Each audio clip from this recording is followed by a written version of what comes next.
जाए। जर्जीस मक्के में जाता है, मक्के का नजारा देखकर खुश हो जाता है। जैसे अंदर घुसता है उसको तवाफ करने का मौका मिलता है। अभी उसने खाने काबा के साथ चक्कर लगाए थे, अभी मकाम इब्राहिम पर 2 रकात नफिल नमाज पढ़ी थी, अभी दुआ मांगी रहा था, अभी सफा और मरवा के चक्कर लगा ही रहा था। इतने में अजान की आवाज आती है, अजान के लिए नमाज पढ़ी जाती है। जर्जीस नमाज पढ़ने लगा, खुश है, आज ऐसी बस्ती में आया हूं जहां मोहम्मद रसूलुल्लाह पैदा हुए, यहां मेरी जान बचेगी, यहां कभी मौत नहीं आएगी। जर्जीस ने जब जोहर की नमाज पढ़ के सलाम फेरा, इमाम हरम ने नमाज पढ़ाकर सलाम फेरा, अस्सलामु अलैकुम व रहमतुल्लाह। मुअज्जिन खड़ा होता है, कहता सलातु अलल अमवात, कुछ जनाजे आए हुए हैं, आप रुकिए, उन जनाजों की नमाज जनाजा पढ़ी जाएगी। मेरे भाइयों, जर्जीस ने सबसे ज्यादा जनाजे मक्के ही में थे। अल्हम्दुलिल्लाह नहमदुहु व नस्तईनुहु व नस्तगफिरुह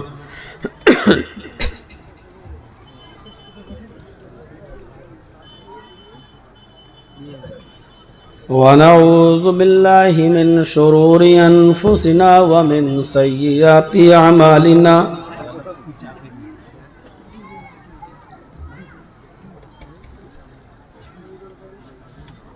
मन यहदिहिल्लाहु फला मुज़िल्ल लह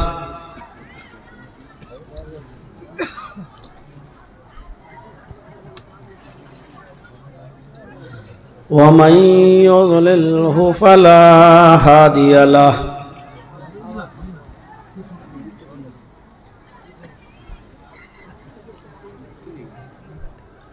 व अशहदु अल्ला इलाहा इल्लल्लाह वहदहु ला शरीका लह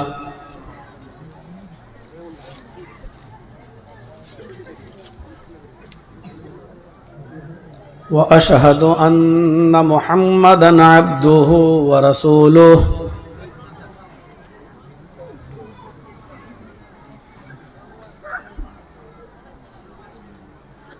अम्मा बाद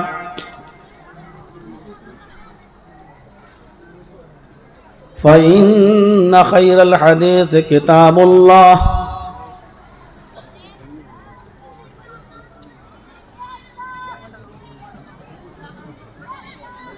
व खैरल हदी हदी मुहम्मदिन सल्लल्लाहु अलैहि वसल्लम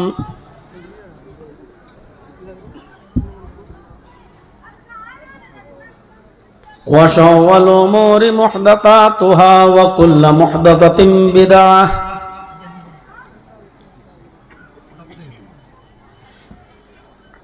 व कुल्लु बिदअतिन ज़लालह व कुल्लु ज़लालतिन फिन्नार।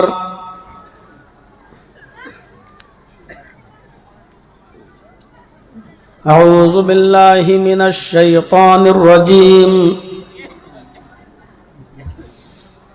बिस्मिल्लाहिर रहमानिर रहीम।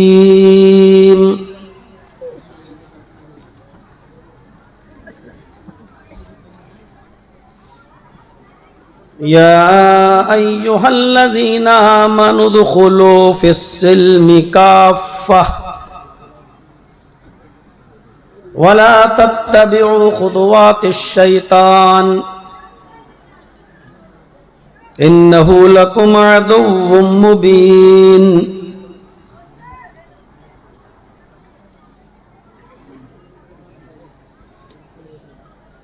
रब्बि इश्रह ली सदरी व यस्सिर ली अमरी वहलुल उक़दतम मिन लिसानी यफ़क़हू क़ौली।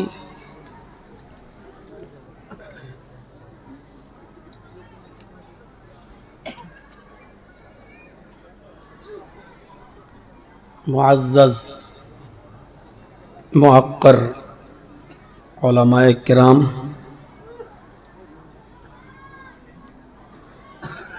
इलाके के बावकार अहबाब, भाटोल और उसके अतराफ़ व अकनाफ़ क़ुर्ब व जवार से तशरीफ़ लाए हुए मुअज़्ज़ज़ सामईन हज़रात, इस्लामी ख़वातीन, माँ और बहनों, नौजवानों, अज़ीज़ बच्चों, 11 बजे तक प्रोग्राम आपने सुना, मुख्तलिफ़ उलमा को सुना, मुख्तलिफ़ अनावीन पर उनकी गुफ्तगू को समाअत फरमाया, मदरसे का ताउन भी किया और अब मुझे भी सुन रहे हैं।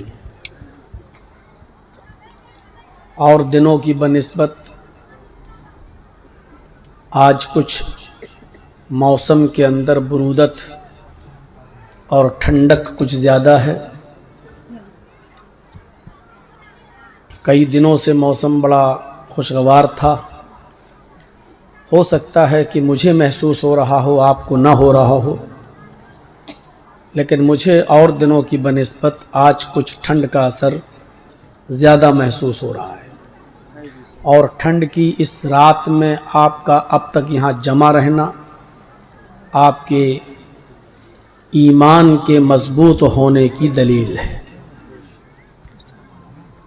इस बात की तरफ आपका बैठना इशारा कर रहा है कि आप कुरान सुनना चाहते हैं, हदीस सुनना चाहते हैं, किताब व सुन्नत को सुनकर उसको आप अपनी आमली ज़िंदगी में अपनाना चाहते हैं। और हम अल्लाह से दुआ करते हैं कि इलाहुल आलमीन जितने उलमा ने खिताब फरमाए हैं और अब मेरा भी हो रहा है, कहने वालों को और सुनने वालों को अमल की तू पूरी पूरी तौफीक अता फरमा। अल्लाह रब्बुल आलमीन ने हम बनी नौ इंसानियत पर इतने एहसानात किए हैं, इतने इनामात किए हैं कि अगर बंदा उन नेमतों को गिनना चाहे, शुमार करना चाहे, तो ये उसके ताकत से बाहर की चीज़ है। अल्लाह रब्बुल आलमीन की इतनी नेमतें हैं कि हम उनको गिन नहीं सकते, और जब गिन नहीं सकते तो जाहिर है कि हर एक नेमत का हम शुक्र अदा कैसे कर सकते हैं।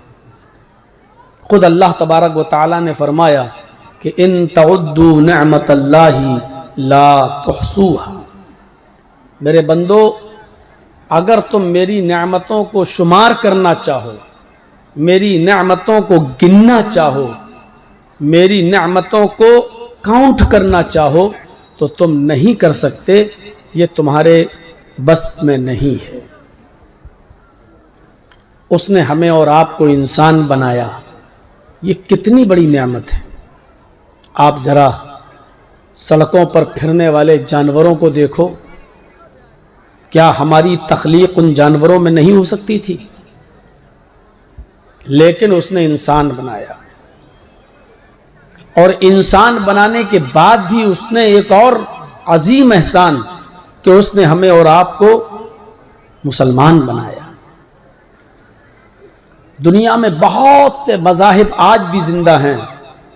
यह अलग बात है कि किसी मज़हब के मानने वालों की तादाद 1 करोड़ तक नहीं है पूरी दुनिया में, लेकिन वो अपनी मजहबी शक्ल में जिंदा हैं। ये अल्लाह का एक अजीम एहसान है कि उसने हमें और आपको इस्लाम की दौलत से माला माल किया। ये कितना बड़ा इनाम है अल्लाह रब्बुल आलमीन का कि उसने हमें और आपको जनाब मुहम्मदुर रसूलुल्लाह सल्लल्लाहु अलैहि वसल्लम का उम्मती होने का शर्फ बख्शा। हम पूरा कुरान पढ़ जाएं और आपको दावत देते हैं पूरा कुरान पढ़िए। अल्लाह ने बहुत सी नेमतें उतारी हैं दुनिया में, लेकिन कभी उसने किसी नेमत के उतारने के बाद, हमें वो नेमत देने के बाद एहसान नहीं जताया। सिर्फ एक मौके पर एहसान जताया है अल्लाह ने। ये सूरज जो हमारी मौजूदा जमीन से 9 करोड़ 30 लाख मील की बुलंदी पर है, जिसकी रोशनी हमें और आपको मिलती है, जिसकी 1,40,00,000 डिग्री सेंटीग्रेड गर्मी हमें और आपको हर वक्त मिलती है। हमारे खेतों और हमारे खलियानों में इसी सूरज की गर्मी से अनाज पकता है। इसी सूरज की गर्मी की हरारत हमारी जमीन को भी चाहिए होती है, लेकिन अल्लाह ने इतनी अजीम नेमत दी सूरज, ये नहीं कहा मेरे बंदो मैंने एहसान किया। ये चांद जो हमारी मौजूदा जमीन से 2,40,000 मील की बुलंदी पर है, जिसकी बुरूदत और ठंडक हम महसूस करते हैं, लेकिन उसने ये नहीं कहा कि मेरे बंदो मैंने चांद देकर तुम पर बहुत बड़ा एहसान किया। रात दिन सितारे सैयारे सब उसने दिए, लेकिन एहसान नहीं जताया। आसमान से मूसलाधार बारिश, वो भी एक मुतय्यना मिकदार के अंदर, एक लिमिटेड मिकदार के अंदर हमारे खेतों को पहुंचती है, और उससे हमारा अनाज हमारा गल्ला पैदा होता है। उसने ये नहीं कहा कि मेरे बंदों मैंने बारिश बरसाई तो ये बहुत बड़ा एहसान किया। आज से तकरीबन 70-80 साल पहले जब अंग्रेजों का जमाना था और कहत पड़ गया था भारत के अंदर, तो साइंटिस्ट लोगों ने, उस जमाने के साइंटिस्ट लोगों ने समंदर के, बंबई में जो समंदर है, उस समंदर के पानी की भाप बनाकर मसनूई बदलियां बनाई थी। समंदर के पानी से जो भाप उड़ती है, उस भाप से मसनूई आर्टिफिशियल बदलियां बनाई थी, और उन बदलियों से सिर्फ 15 मिनट के लिए बारिश की थी, वो भी सिर्फ बॉम्बे के अंदर। गौर से सुनिए, बंबई के समंदरों से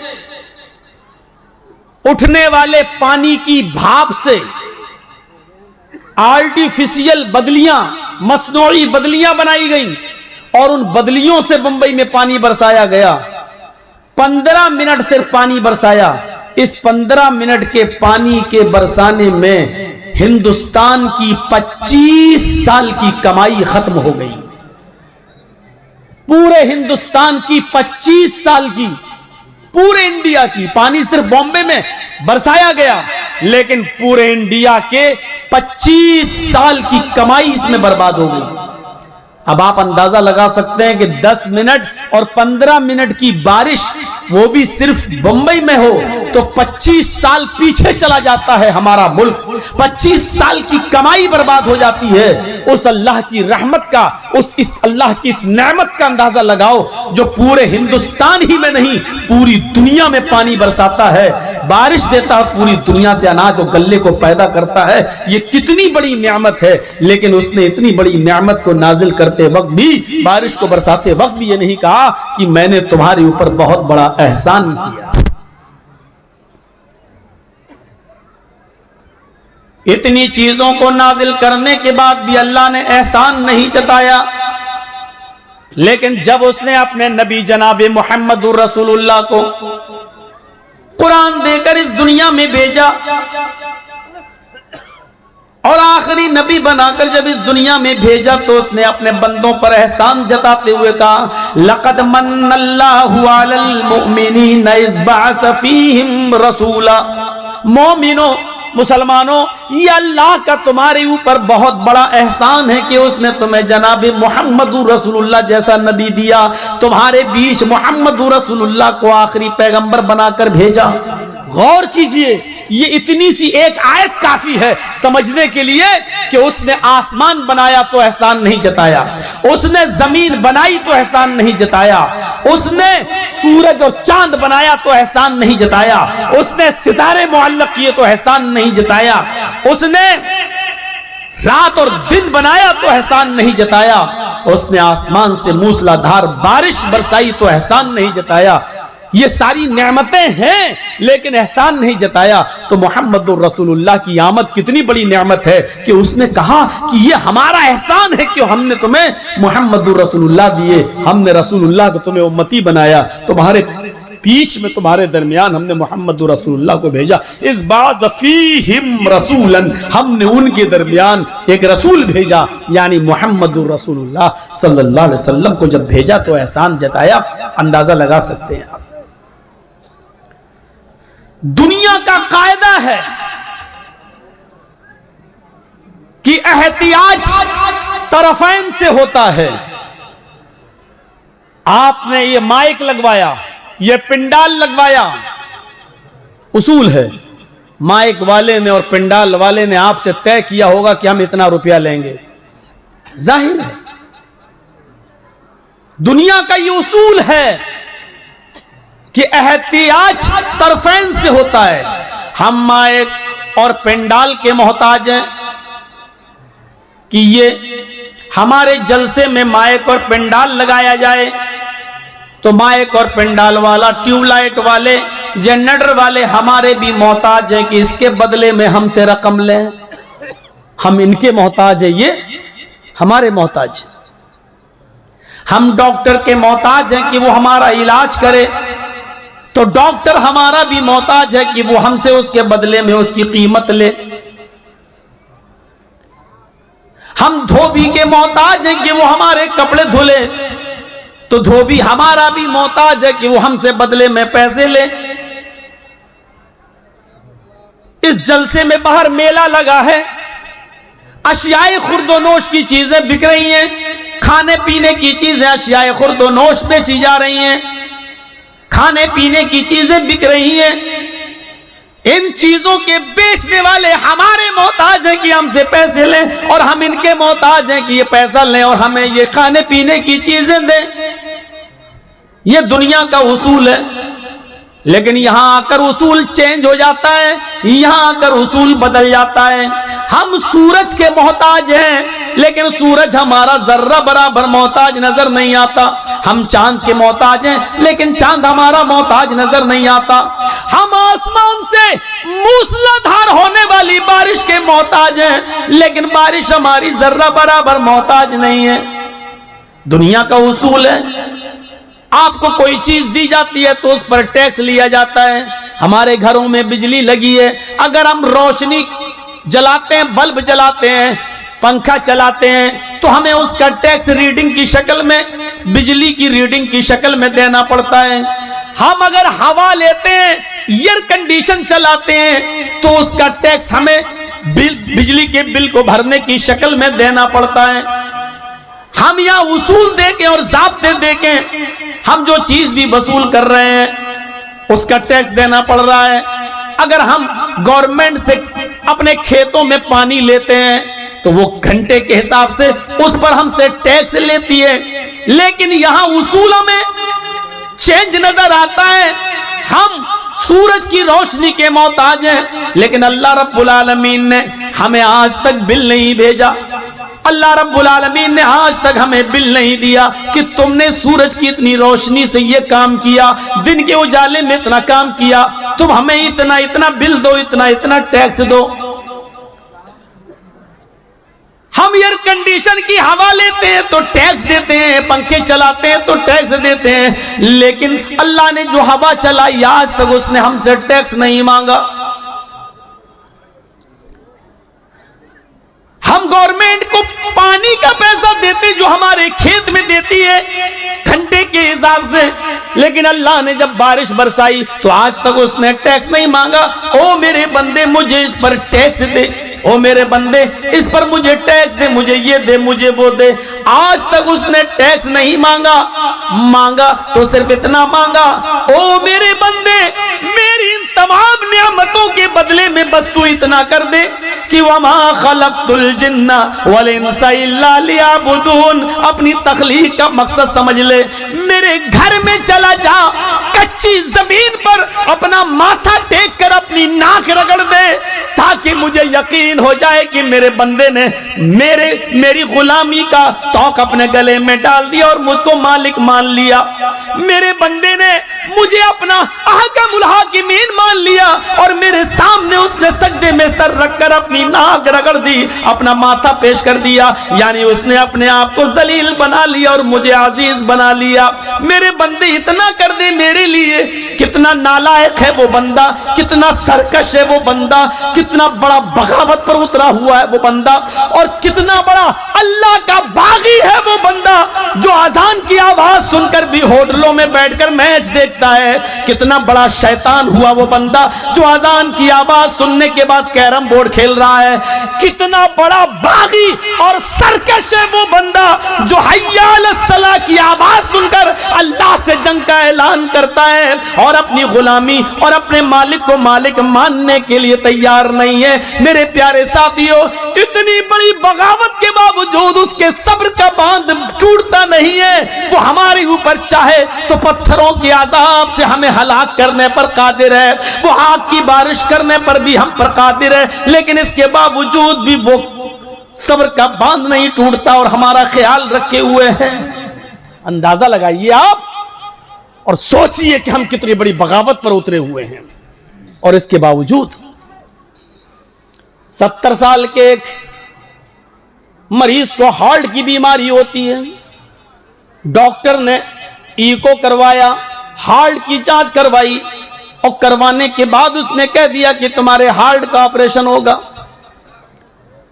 उसने ऑपरेशन कर दिया, ऑपरेशन कामयाब हो गया। जब एक डॉक्टर उस 70 साल के बुजुर्ग के पास जाता है तो उसको 8 लाख रुपए का बिल पकड़ा देता है, लीजिए आपके हार्ट के ऑपरेशन में यह खर्चा आया है। इस 70 साल के बुजुर्ग ने जब अपना बिल देखा तो उसकी आंखों में आंसू आ गए।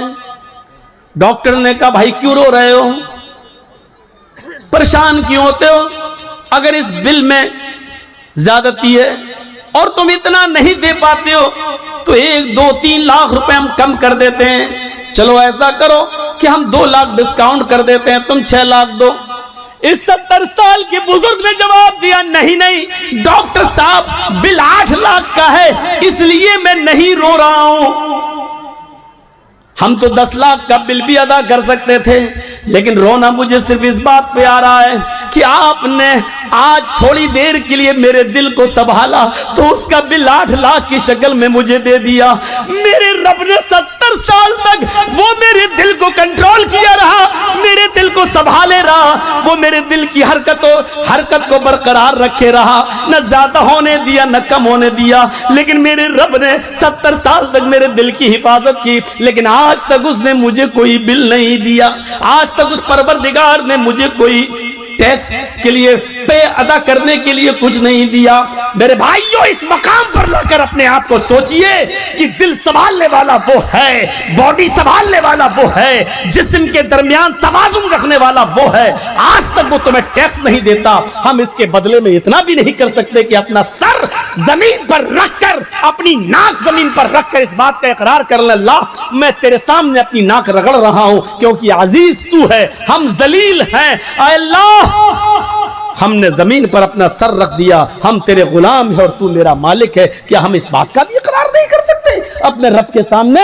ये हमें और आपको सोचना पड़ेगा, हमें और आपको इस चीज की तरफ गौर करना पड़ेगा कि हम अल्लाह की कितनी बड़ी नेमतों के पाने के बावजूद हम उसका हक अदा नहीं कर पा रहे हैं। हमारी और आपकी हालत क्या है?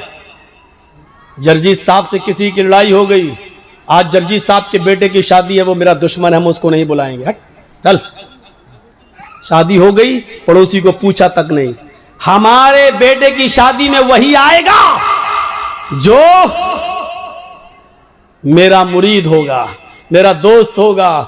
जर्जी साहब ने अपने दोस्तों की लिस्ट बनाई और शादी अपने बेटे की सारे दोस्तों को बुलाया, लेकिन एक भी दुश्मन नहीं आया।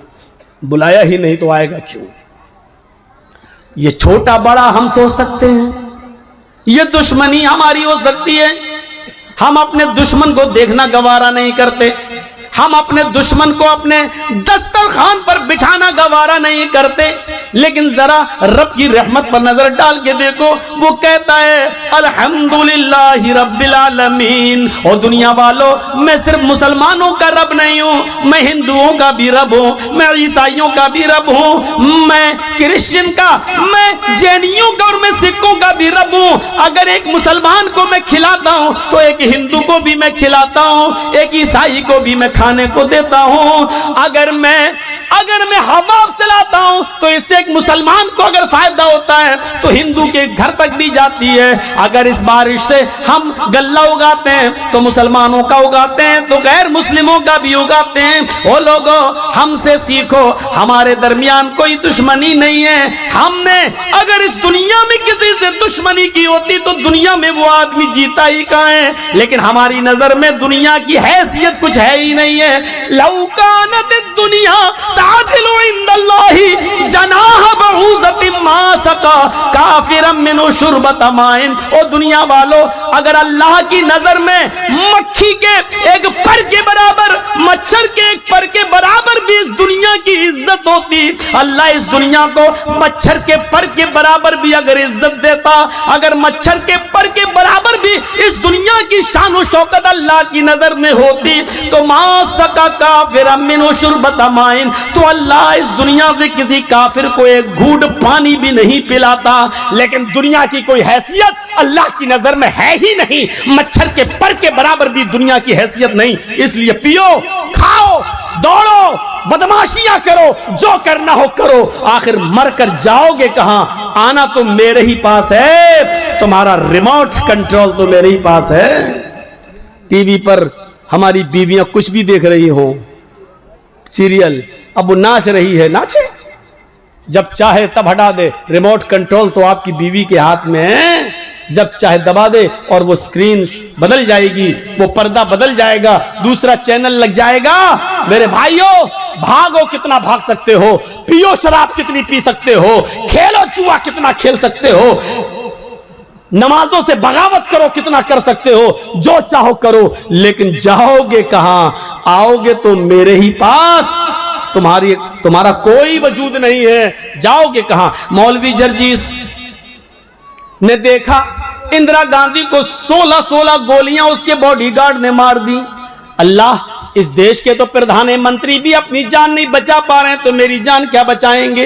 इंडिया में तो मौतें आ रही हैं। जर्जीस भाग कर इंडिया छोड़कर पाकिस्तान की सरजमीन पर गया और पाकिस्तान की धरती ने पूछा, जर्जीस तुम यहां क्यों आए हो, इंडिया छोड़ के क्यों आए हो? मैंने कहा, राष्ट्रपति मरते हैं, प्रधानमंत्री मरते हैं, वहां मौतें हो रही हैं, इसलिए मैं आया हूं, ये मुसलमानों का मुल्क है। पाकिस्तान की सरजमीन जवाब देती है, तूने बेनजीर भुट्टो की दास्तान नहीं सुनी है, जनरल ज़ियाउल हक की दास्तान तूने नहीं सुनी है। उसको उसके दांतों से पहचाना गया, जब मरा तो उसकी शक्ल तक नहीं पहचानी जा रही थी। तूने जुल्फ़िकार अली भुट्टो को तख्तेदार पे लटकता हुआ नहीं सुना? अरे उधर तो कम मरे इंडिया में, पाकिस्तान में तो भरोसा ही नहीं है, यहां कब कौन किसकी गोली से मार दिया जाए। पाकिस्तान में भी तुम महफूज नहीं हो। जर्जीस इराक की सरजमीन पर गया, इराक की धरती ने कहा, अगर यहां जिंदगी किसी को मिल सकती थी तो सद्दाम जैसे आदमी को मिल सकती थी, इसलिए कि अमेरिका की आंखों में आंखें डालकर उसी ने जुर्रत की है, उसी ने बहादुरी दिखाई है। लेकिन मौत ने उसको भी अपने शिकंजे में ले लिया। जब पकड़ा गया तो बंकरों के अंदर पाया गया, दाढ़ी बढ़ चुकी थी, मूछें बढ़ चुकी थी, शक्ल से पहचान में नहीं आ रहा था। इराक ने कहा तुम सऊदीया चले जाओ, वहां तुम्हारी जान बच जाएगी। जर्जीस इराक की सरजमीन से भागकर सऊदीया की सरजमीन पर आता है। सऊदीया की सरजमीन में रियाज में उतरता है। रियाज ने पूछा क्यों आए हो? जवाब दिया इसलिए कि इंडिया में मरते हैं, पाकिस्तान में मरते हैं, इराक में मरते हैं, ईरान में मरते हैं, यहां इसलिए आए कि मेरी जान बच जाए। रियाज की सरजमीन ने कहा यहां पर भी जान नहीं बचेगी, इसलिए कि देखो शाह फैसल को उसके भतीजे ही ने मर्डर कर दिया उसके भतीजे ने मार डाला, बाद में उसको भी कत्ल किया गया। हाँ, यहां पर भी बादशाहों का मर्डर हुआ, कत्ल हुआ। अगर तुम्हें अपनी जान बचाना है तो मक्के में चले जाओ, वहां जनाब मोहम्मद रसूलुल्लाह पैदा हुए थे, शायद वहां जान बच जाए। जर्जीस मक्के में जाता है, मक्के का नजारा देखकर खुश हो जाता है। जैसे अंदर घुसता है उसको तवाफ करने का मौका मिलता है। अभी उसने खाने काबा के साथ चक्कर लगाए थे, अभी मकाम इब्राहिम पर 2 रकात नफिल नमाज पढ़ी थी, अभी दुआ मांगी रहा था, अभी सफा और मरवा के चक्कर लगा ही रहा था। इतने में अजान की आवाज आती है, अजान के लिए नमाज पढ़ी जाती है। जर्जीस नमाज पढ़ने लगा, खुश है, आज ऐसी बस्ती में आया हूं जहां मोहम्मद रसूलुल्लाह पैदा हुए, यहां मेरी जान बचेगी, यहां कभी मौत नहीं आएगी। जर्जीस ने जब जोहर की नमाज पढ़ के सलाम फेरा, इमाम हरम ने नमाज पढ़ाकर सलाम फेरा, अस्सलामु अलैकुम व रहमतुल्लाह। मुअज्जिन खड़ा होता है, कहता सलातु अलल अमवात, कुछ जनाजे आए हुए हैं, आप रुकिए, उन जनाजों की नमाज जनाजा पढ़ी जाएगी। मेरे भाइयों, जर्जीस ने सबसे ज्यादा जनाजे मक्के ही में देखे हैं। जोहर में जनाजे की आवाज, असर में जनाजा पढ़ा जा रहा है, मगरिब में जनाजे पढ़े जा रहे हैं, इशा में जनाजे की नमाज जनाजा हो रही है, मगरिब में नमाज जनाजा पढ़ा जा रहा। अल्लाह, इतनी मौतें तो हमने इंडिया और पाकिस्तान में भी नहीं देखी। यहाँ तो सबसे ज्यादा हर नमाज में 5-6 जनाजे आ रहे हैं। लोगों ने कहा तुम्हें अपनी जान बचाना तो मदीने चले जाओ। मदीने जाता हूँ, मदीने की सरजमीन पर अभी असर या मगरिब की नमाज पढ़ने का मौका मिलता है। आवाज आती है, क्यों आए हो? जान बचाने के लिए। अगर इस हस्ती दुनिया में किसी की जान अगर बची होती तो आज ये साहिब कब्र मौजूद ना होता, आज इस रोज़े अक़दस के अंदर मोहम्मद रसूलुल्लाह की कब्र ना होती। इस कब्र के अंदर अल्लाह का सबसे ज्यादा लाडला, अल्लाह का सबसे ज्यादा प्यारा, अल्लाह का सबसे ज्यादा महबूब बंदा इस कब्र में मौजूद है। जर्जीस, मौत ने उसको भी अपने शिकंजे में ले लिया है, फिर तुम कैसे बच सकते हो? हाशा कल्ला, नहीं। कुछ लोग कुरान पढ़ रहे थे, लोगों से पूछा मैंने ये क्या पढ़ रहे हैं? लोगों ने जवाब दिया ये कुरान पढ़ रहे हैं। मैंने पूछा ये कुरान क्या है? जवाब मिला ये अल्लाह की आखिरी किताब है, कयामत तक के तमाम मसाइल का हल इस किताब के अंदर मौजूद है। मौलवी जर्जीस मुस्कुराया, जब कयामत तक सारे मसाइल का हल मौजूद है तो मौत का मसला भी हल होगा। ये किताब हमें हमेशा जिंदा रहने का भी तरीका बताएगी। जर्जीस ने वुजू बनाया और कुरान लेकर बैठ गया।